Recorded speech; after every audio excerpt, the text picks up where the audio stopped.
Hey guys, what is up? It is the Fast Break Report here, bringing you guys another vlog. So we're going to talk about the Miami-Boston series a little bit because I watched this game too last night in Boston at the bar, of all places. And let me tell you, man, there were some Celtics fans in the bar, and you could tell their hearts fucking dropped when Grant Williams decided he was going to get in Jimmy Butler's face. I'm going to say this, okay? Miami has been very good throughout the entire playoffs. Specifically, one guy I want to give a little acknowledgement to that a lot of people don't seem to be giving any acknowledgement to is Duncan Robinson. When Tyler Hero went down, I swore like that was it. I was like, okay, Miami's finished. Like, they need Tyler Hero to come off the bench to provide their bench scoring, and Duncan Robinson, while he isn't like sixth man of the year, has had some pretty good games for Miami throughout these playoffs. For a guy that it seems like everybody wrote off, including myself, he's coming in playing meaningful minutes. He's making threes. He's cutting to the basket. He's playing well off ball. He's getting open. And, for a guy who seemed like through the regular season was like, just left on the bench and seemed like, he couldn't hit water if he was dropped into a fucking lake.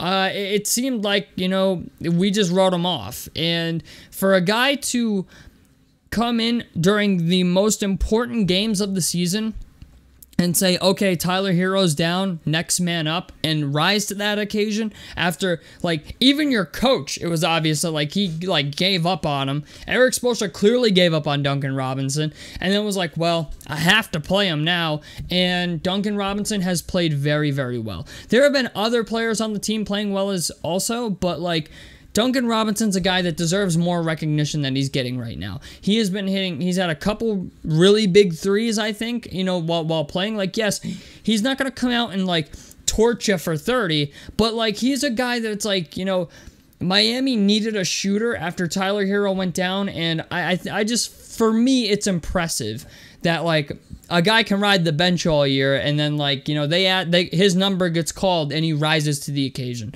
There's not a lot of players capable, I think, of doing that. Yes, I understand they all play on a professional level, but for me, that's super impressive. A couple other guys on Miami that have been really impressive is Caleb Martin, Bam Adebayo, Gabe Vincent. They've been playing very well.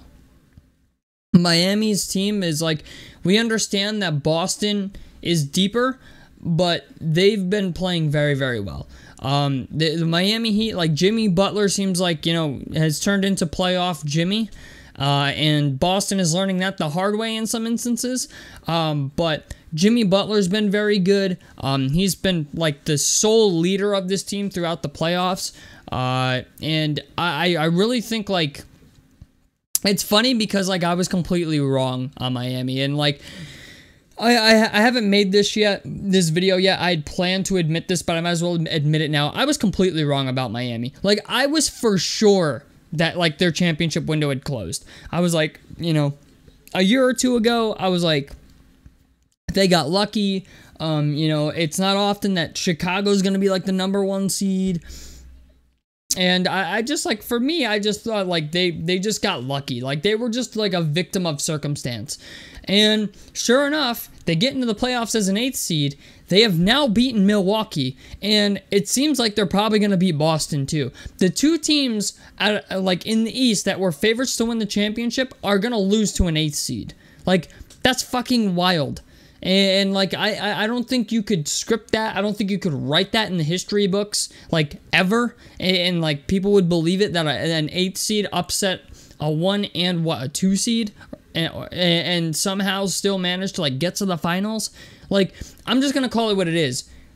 If Miami wins the NBA Finals this year, beating Milwaukee, Boston, and Denver, because I don't think the Lakers are winning this series, but, they beat the 3 best teams in basketball and end up winning a chip. If you ask me, that's one of the most impressive rings in NBA history if that happens.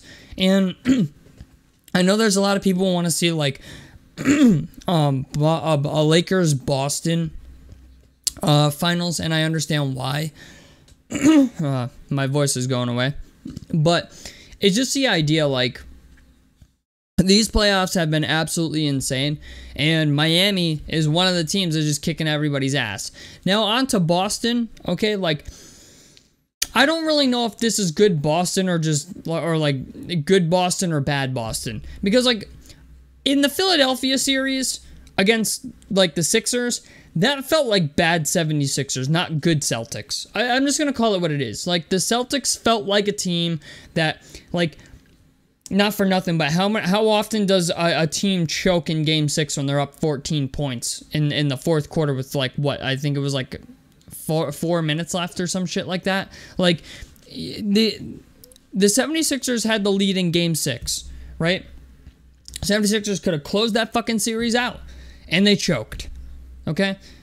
And Boston, going into this Miami Heat series, Jason Tatum, at least last night's game, didn't shoot a single fucking shot in the fourth quarter. Jaylen Brown's taking shitty shots in the fourth quarter.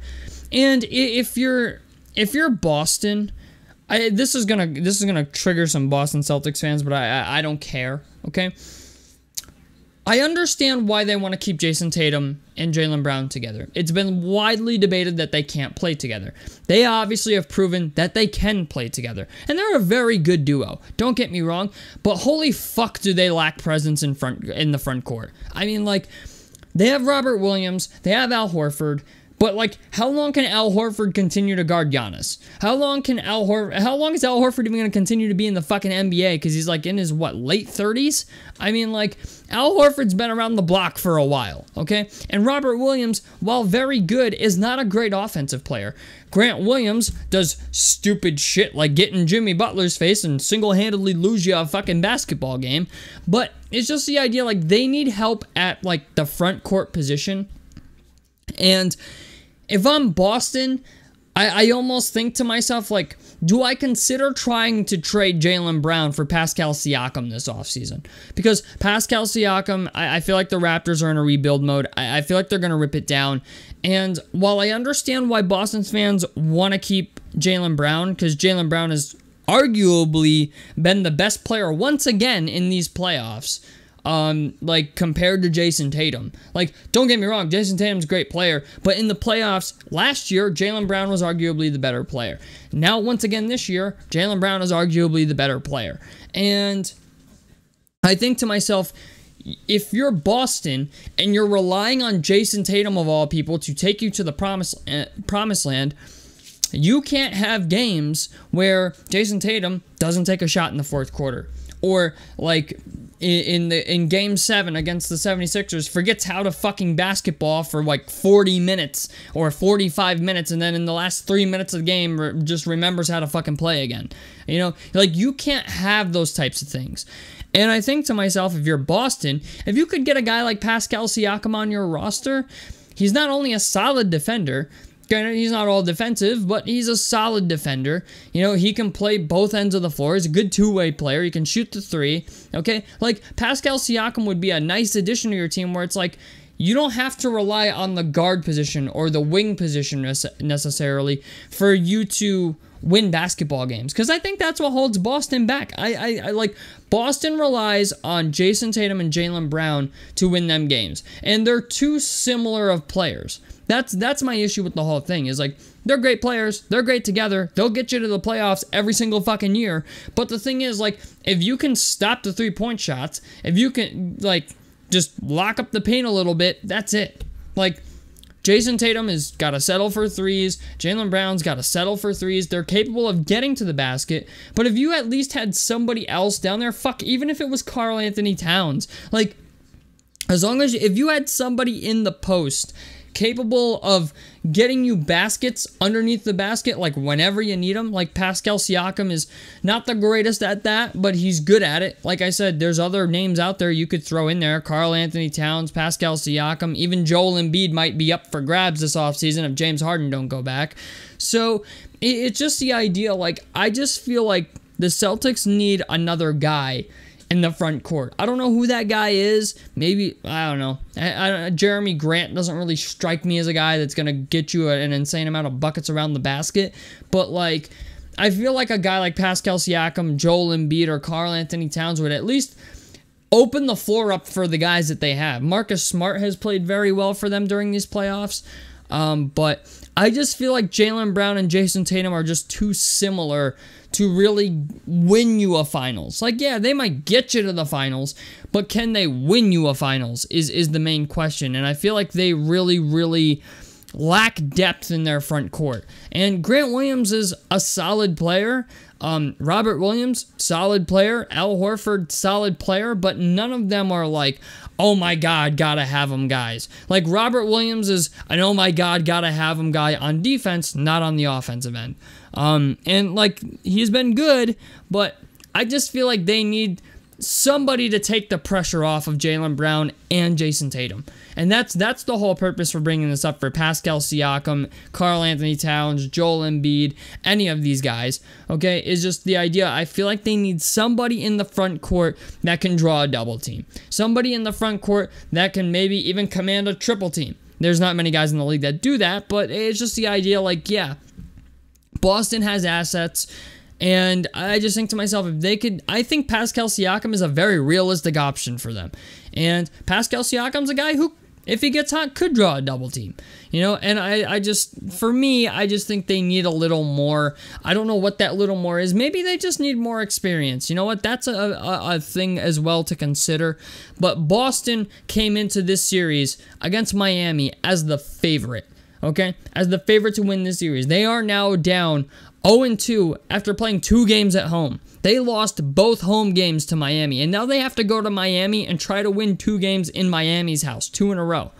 And if they go down 3-1, which I think they will, they're probably not going to win that series. So, I don't know, man. There's still a lot of basketball to be played, but Boston has been bad. You know, like they just, it seems like they don't really show up in the fourth, like their superstars just don't show up in the fourth quarter. Jaylen Brown and Jason Tatum are 2 guys, it seems like they enter the fourth quarter very lax. They defer to other players when that's the time to be aggressive. Now, I don't know if that's coaching. I don't know if that's just Jason Tatum shying away from the moment. I don't know if, like, Jaylen Brown's not one of those guys that strikes me as he's afraid of the moment.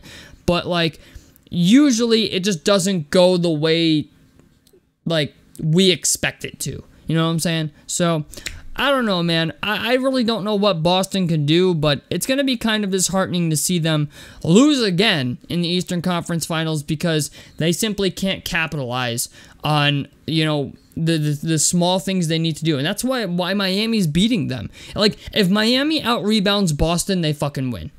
And that's a big problem. They don't rebound the basketball. They don't defend the paint. Like against Miami, Miami's been getting whatever the fuck they want in the paint against Boston, where Boston was the best defensive team in basketball, what, last year or the year before? Like, I don't get it. I understand Ime Udoka is not the head coach anymore, but Joe Mazzulla is still, you know, the ship is still running tried and true. So I don't know, man. I don't know what they can do, but there's something off with the Boston Celtics where it's like they're good enough to get to the Eastern Conference Finals, but they're not good enough to get the fuck out of it. So, I don't know, man. Tell me what you guys think about this down below in the comment section below. A like helps me out. Subscribe if you guys want to see more. I'm the Fast Break Report, and I'm out of this motherfucker. Peace, guys.